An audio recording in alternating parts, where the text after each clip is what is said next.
Previously on ApprenticeEh. Pizza, I want some more. Stay. Stay. No, Buckley, you put in the microwave.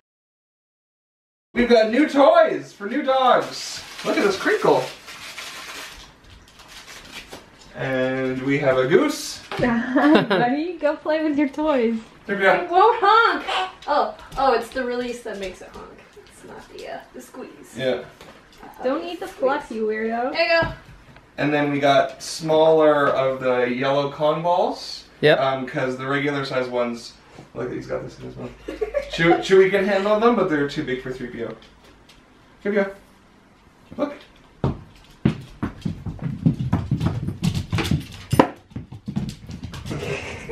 You're so cute!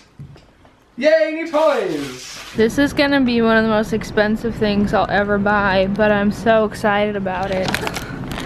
It's milk chocolate covered potato chips. Guys, you don't even know how exciting this is gonna be. I actually have, sometimes I'll eat regular, like plain potato chips and chocolate chips at the same time, like make sure I have both in my mouth and then chew, and it's delicious. So that, don't make a face like that. This is proof that that is tasty. Yes, I guess. I always eat my ice cream with fries. It's really good. There you go.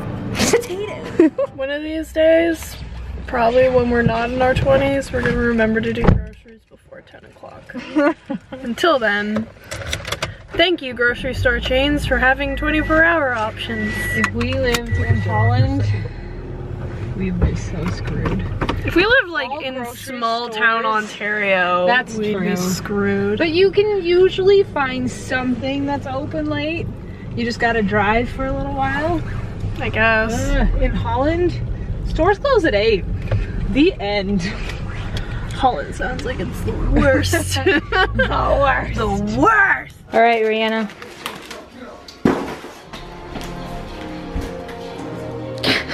Try one. Oh, they're actually It's literally just a chocolate covered potato chip.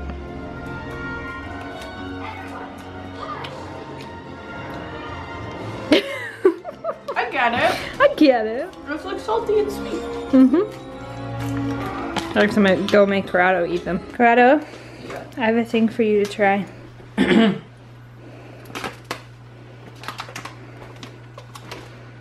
Chips covered in chocolate?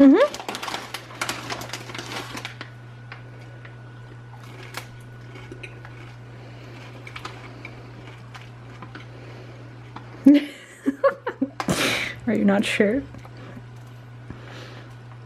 This is like my life made easier. Because I always, regular potato chips are so good if you just eat them with like chocolate chips. They just don't taste like chips, they just taste like chocolate. Salty chocolate. What's a chocolate that has the Rice Krispies in it? Crunchy or crunch No. bar or whatever. It's like chocolate, you know, you get chocolate that has like the Rice Krispies in it.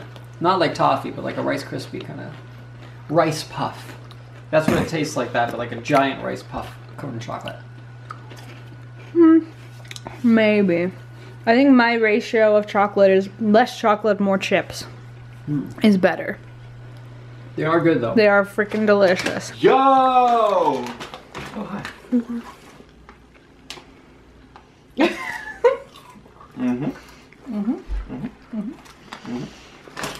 Corey, have you ever had celery with peanut butter on it? Yep. Is that a thing? It's a thing. I prefer celery and cheese whiz. That's a thing too. We do not have cheeses. I've had celery and peanut butter once and it just tasted like really watery peanut butter. I once had was very a chip with a bunch unimpressed. of chocolate on it, and I wish that I had more. Yo! Mary left this big tub of peanut butter when she moved, so I figured I'd just give it the old college try. I've never particularly liked celery. I've always felt like it tastes like a hairbrush smells. Or if I were to lick a hairbrush, that's what celery would taste like. We can go get a hairbrush. We can test it out. Let me try it. Why are you eating celery? Because it's not even particularly that good for you. It's not bad for you, it's just nothing. Because it is nothing, and it's still, it's like, I need to eat something, so instead of eating food, you eat nothing, but it still feels like nothing in peanut butter. You know what's better than that, though? Is chips covered in chocolate. Like 2 of my favorite things. I'm just gonna eat this one now. Yeah, the hairbrush taste has been dissipated, but it is pretty much just watery peanut butter. watery peanut butter. That's what it is. It's exactly what I signed up for, so. I love the way that 3PO sits when he doesn't think that you're looking at him. They both really love that goose. Really? Is this a favorite? I'm tempted to name it, but I know you're just gonna destroy it. So. Oh yeah. A little stuffing of that'll be out in a couple days. Yep.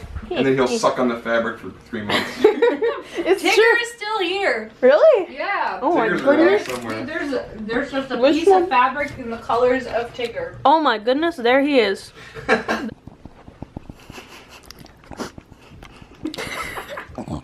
This is what it's like, my friends. This is what it's like. What's that? What you got there? What are you doing? What's that? It's just his nose. Hello. You silly boys. Hello. You boys are so silly. Oh, you dogs are so cute. I love you so much. You show me to do how to do the thing. That's it. I love you, Sleepy. I hurt my leg this morning. What? You were terrifying. I like that voice. I really don't. It also has this weird digital rumble in it that sounds like it's coming out of like a robot module. Or like a dying rooster. One of the two. I hate it when you make that cawing noise. It's like ah! Ah! Yeah. It's called the epic mealtime crow. So, myophysical release, MFR, is the same science behind deep tissue massage. It's backed up by real science. It's not really alternative medicine, although Wikipedia actually says it is. There's fascial tissue that kind of sits on top of all of your muscles, and when you massage it, that can help release like a lot of the lactating, the milk, lactic, not lactating. The lactic acid? The lactating acid. I know what I'm talking about. Yeah. I read it and I memorize it, but I never say it out loud. So then I say things and it's all a mess. And so lactating. Oh yeah, all the time. And so basically the idea is that with muscles to get that to release, it's kind of like, you know, if you're in a house where some of the cupboards are like magnetic, and you like push it in, and it like, and then the magnet comes off, and then it'll click, and it'll like stick in. You know what I mean? Mm-hmm. So the idea is that you're gonna press the muscle in to get the muscle to release. So you put pressure, not in too painful of a way. It's a little bit painful, but you put a lot of pressure on a certain area, and that pushes the muscle in.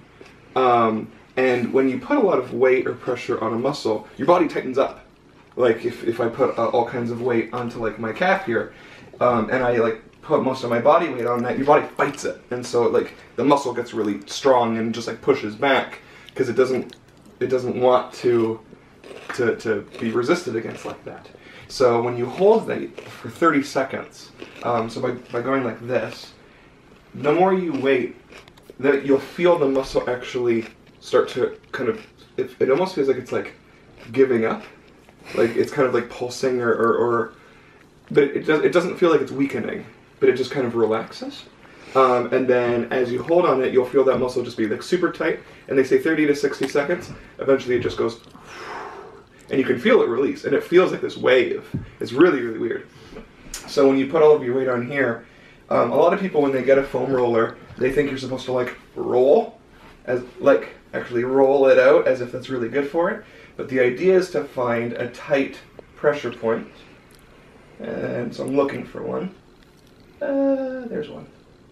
And then you just hold on it. And the muscle there's just a little bit tight. And you just put a bunch of weight on it. And it still feels tight. And the muscle resists it. And it's hard. I'm just putting myself on my hands to put as much of my weight as possible on this. And it doesn't hurt. I'm not hurting myself, but it feels a little tight. And then you gotta wait.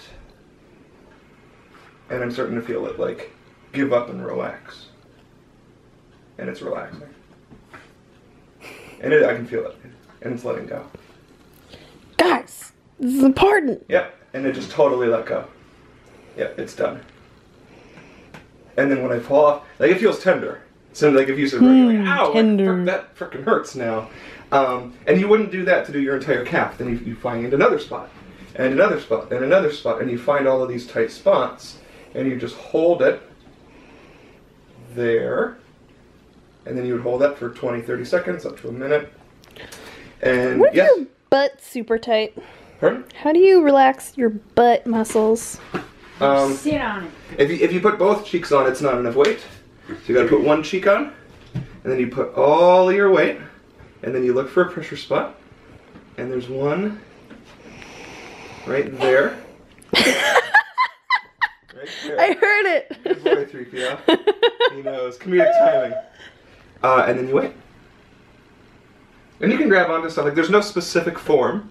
I have to kind of like squeeze my abs to sit here. So it's tiring. And the muscle's like fighting. And then eventually it just kind of relaxes. And I'm feeling relaxed. And they use that to treat sports injuries. If you have like tight knees, if you have problems with your knees, problems with your posture. You can do every muscle in your body. That's probably not true. You can do most of the muscles in your body. Like your shoulders. Your tongue. Your pecs. Your chest, your abs. No, your tongue. Yeah, and that's good. And then you would find another spot in your bum. Last night, I did 30 minutes just on my calves. Nice. Thank you. Yo, why don't I just do that? Deep tissue massage. Deep tissue massage. Hey there, Uncle Corrado. Hey. You are old. Me being uncle has nothing to do with age. I don't care. I could be like 21 and still be an uncle. No. Yeah, pretty sure I could be. Alright. You're an uncle. I guess so. Your sister had a baby. Yeah, she did. And it's all healthy and stuff, which is good. Yeah, and it's actually a good-looking baby too. I made a point of telling Corrado that he wasn't allowed to tell his sister that the baby was weird looking. Yep. Because you can't do that. Like 90% to someone of who babies just had a are, baby. like, ugly, but this baby actually is not ugly. I'm sorry, they're ugly and wrinkly and gross looking. You're a terrible person. But her baby was not ugly, Her wrinkly, baby or is gross not looking. ugly, wrinkly, or gross looking, and it's actually a very cute baby. It's pretty cute, I suppose. Yeah, good. Yeah. It's funny because I knew I had to tell you not to be a jerk I about know. it. Saskia's like, okay, look, when we go visit her on the weekend, you can't comment if the baby's ugly.